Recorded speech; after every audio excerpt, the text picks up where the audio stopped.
Добрый день. Тема этого видео – куннилингус. Надо или нет лизать? И общие рекомендации. В этом видео я отвечу на 3 вопроса. Первый вопрос. Почему мужчины не любят лизать?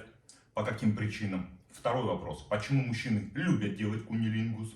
И третье. Я дам общие рекомендации, как делать правильно куннилингус. На что обратить внимание, с чего начать, практика, техника и так далее. Давайте начнем с того, что почему мужчины не любят делать куннилингус. Первое, что хотел сказать, это касается стрижки. Дело в том, что все женщины стригут лобок по-разному. Кто-то наголо это делает, кто-то оставляет какой-либо узор, кто-то полоску. И когда у мужчины был какой-то до этого опыт, он начинает делать куннилингус, лизать влагалище, стимулировать клитор, ему просто неприятно, ему просто неудобно это делать. У него волосы попадают в рот, ему не нравится стрижка. И это я все говорю к тому, что тут нужно с девушкой, с женой, с женщиной договариваться, что вам нравится. Опять же, некоторым мужчинам, наоборот, нравится лохматый лобок, когда обильная растительность. Кому-то, опять же, это нравится. У всех вкусы разные. И тут нужно просто проговаривать данный момент. Почему еще мужчины не любят делать куннилингус? Из-за запаха. Дело в том, что из-за запаха и вкуса влагалище имеет кисломолочный вкус, и запах, опять же, он своеобразный, он имеет свой запах влагалища. И некоторых мужчин это отталкивает. Но тут нужна элементарная гигиена, чтобы девушка перед куннилингусом пошла в ванну, все вымыла, сделала как надо. Опять же, чтобы мужчину это устраивало. То есть тут опять нужно договариваться.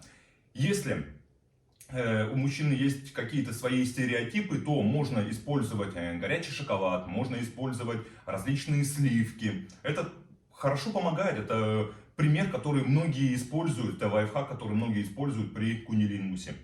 Также у некоторых мужчин есть свои убеждения, связаны они с тюрьмой, то что мужчина не должен лизать, если он лижет, он не мужик.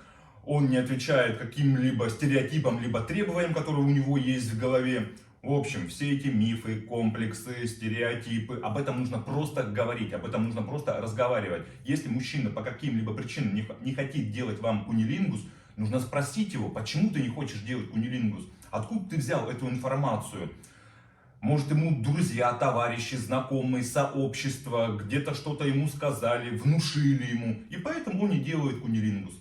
Также одно из основных часто сталкивающихся проблем, с чем я сталкиваюсь, почему мужчины не делают куннилингус, это элементарное незнание, как его делать. Все видели влагалище, а что с ним делать, где находится клитор, что это такое, как стимулировать. Об этом я чуть позже расскажу в третьем вопросе, когда я буду давать общие рекомендации, как нужно делать куннилингус. Также некоторые мужчины, последний пункт в этой большой теме, почему мужчины не любят делать куннилингус, у них, возможно, возникает какое-то смущение, стыд. Они думают, что они извращенцы. Как? Иногда бывают такие случаи, когда я работаю с клиентами, семейная пара, им уже по 40 лет, и они ни разу не занимались оральным сексом. То есть женщина делала минет мужчине, а мужчина ни разу не делал куннилингус. И он боится ей предложить. Он говорит, он думает, что, а вдруг она подумает, что я какой-то извращенец. В общем, это все говорю опять же к тому, что нужно разговаривать. Нужно спрашивать партнера, что ему нравится, как он хочет. И так далее. Тут, опять же, я волшебный секрет не открою. Тут нужен просто нормальный взаимный диалог между мужчиной и женщиной, между мужем и женой. Теперь, почему мужчины любят делать куннилингус? Тут основная, я бы сказал,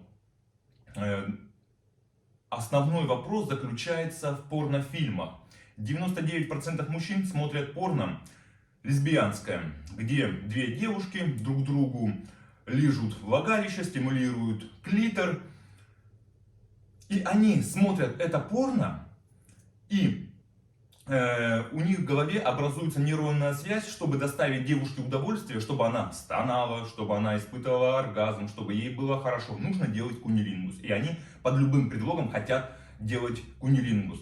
Порно тут имеет большое значение. Также многие мужчины просто хотят разнообразить свою сексуальную жизнь. Опять же, это нормально. Некоторые, кстати, мужчины говорят, что вот миньет можно делать, то есть если женщина делает мужчине миньет, это good, это хорошо. А вот куннилингус по каким-либо причинам нет. Ну, это опять же, это все эти убеждения, страхи, комплексы, они все разбираются и раскладываются по полочкам, и от этого избавляются люди. Дальше, почему мужчины хотят делать куннилингус? Иногда женщины рассказывают свой предыдущий опыт сексуальных отношений. То, что до того, как они с этим мужчиной познакомились, у нее был бывший, и бывший ей делал куннилингус, и ей это нравилось. И, ну, грубо говоря, говорю то, что раньше у меня был Васька, мы с ним встречались, Васька мне делал куннилингус, все было классно, я от этого кайфовала, получала оргазм. Сделай мне тоже куннилингус, я это люблю, я это хочу. И по этим причинам, опять же, мужчина, чтобы донести удовольствие, чтобы его женщина, неважно, это жена, девушка, там, первое свидание или какое-то там 25-е свидание, либо они уже 35 лет в браке, когда нормальные интимные отношения в семье, любой мужчина хочет, чтобы второй половинке было хорошо. И если женщина просит сделать куннилингус, естественно, мужчина это делает, это нормально. Теперь давайте расскажу про общие рекомендации по куннилингусу. Как же его делать? Первое, что хочу сказать, то что есть такой термин «слюнявое болото». Многие мужики, насмотревшись порно и не зная, как это делают, устраивают просто элементарно слюнявое болото. Слюни и плюют, и обильно, как сказать, зону влагалища, клитора осыпают слюнями. И женщине просто элементарно уже становится неприятно. Опять же, это я сейчас говорю к тому, что нужен диалог, чтобы женщина говорила, что ей нравится, как она хочет, и общая рекомендация для всех мужиков. Не устраивайте слюнявое болото. Когда вы делаете куннилингус, дело не в слюнях, а дело в стимуляции клитора. Кстати, клитор имеет 8000 нервных окончаний, а половой член имеет 4000 нервных окончаний. То есть это я сейчас говорю к тому, что клитор, это очень сильная эрогенная зона. Она в 2 раза чувствительнее, чем половой член. И оральный секс при куннилингусе женщинам доставляет большое, громадное удовольствие. Кстати, еще хочу сказать то, что многие мужчины элементарно не знают, где клитор, элементарно не знают, как устроено влагалище. У многих есть стереотип, то, что ну как, женщина же, девушка оттуда сикает. А где вот находится клитор, а где находится мочеиспускательный канал. То есть лучше это показать и объяснить либо на картинках, либо на своем примере, это я сейчас для женщин говорю, где что находится и как правильно стимулировать клитор, как правильно его лизать, какие действия нужно делать языком. Это все в процессе опыта, это все в процессе ваших договорных отношений. То есть нужно один раз попробовать, а потом свой опыт, свой скилл, свой навык все улучшать, улучшать, улучшать. Естественно, тут нужна обратная связь как от мужчины, так и от женщины. Часто бывает так, что женщина просто молчит, она боится что-то сказать мужу. Наконец-то муж спустя 15 лет начал делать куннилингус. Я боюсь что-то ему говорить, хотя ей самой неприятно, лишь бы он продолжал. Так не надо. Секс — это когда оба партнера получают удовольствие от интимного процесса. Дальше следующая рекомендация. Это поговорить опять же с мужчиной, какая нравится стрижка лобка, интимной зоны. Найти общий компромисс. Либо совсем, чтобы не было ничего у женщины, либо было очень много. Ну, то есть договориться, поговорить об этом. И мужчине тоже нужно задуматься о своей бороде. Дело в том, что щетина, она очень травмирует именно половые губы, клитор. То есть нужно быть либо идеально выбритым, либо должна быть большая борода. То есть, опять же, нужно договариваться. Нужно один раз попробовать и спросить у своего партнера, у девушки, как ей удобно. Потому что, как я уже сказал, клитор — это очень сильная эрогенная зона. Также хочу сказать по поводу пальцев.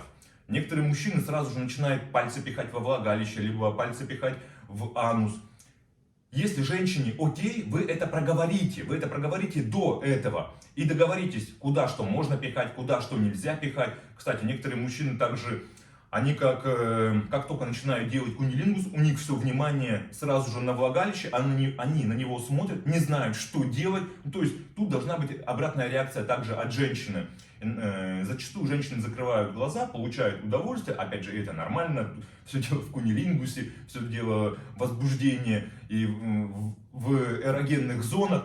Но если что-то идет не так, если вы чувствуете то, что ваш мужик начинает тупить, вы просто ему подсказываете элементарно, что делать. И не надо, как дурак, смотреть все время во влагалище.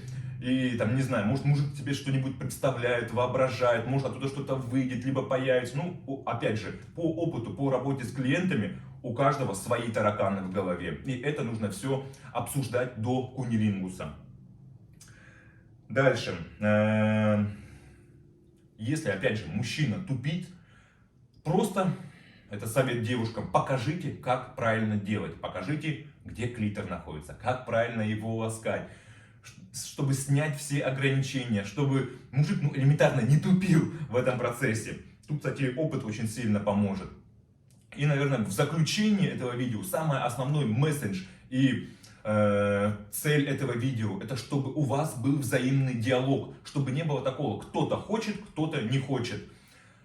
Иногда встречается так, то, что женщина говорит, что ей не нравится кунилингус, она не получает от этого удовольствия. На это могут быть разные причины. Иногда это первые сексуальные контакты, первый травмирующий опыт, когда какой-либо мужчина хотел сделать женщине кунилингус, и что-то там пошло не так, и он просто ей навредил, и у женщины теперь стресс. Если такая ситуация есть, вы начинаете с маленького, маленькими шагами, опять же, если женщина будет к этому готова. Но 90% женщин, им нравится кунилингус. И под чутким женским руководством объяснить, что как делать, как вам лучше, потому что все организмы физические, психологические, все индивидуальны. И у каждого свой фетиш, кому что нравится. Кому-то нравится использовать смазки, кому-то нравится использовать крема различные, кому-то гели, кому-то сливки, там, как я уже говорил, теплый шоколад или еще что-то. Тут самое главное, это чтобы был диалог, чтобы у вас было доверие, чтобы у вас была интимность.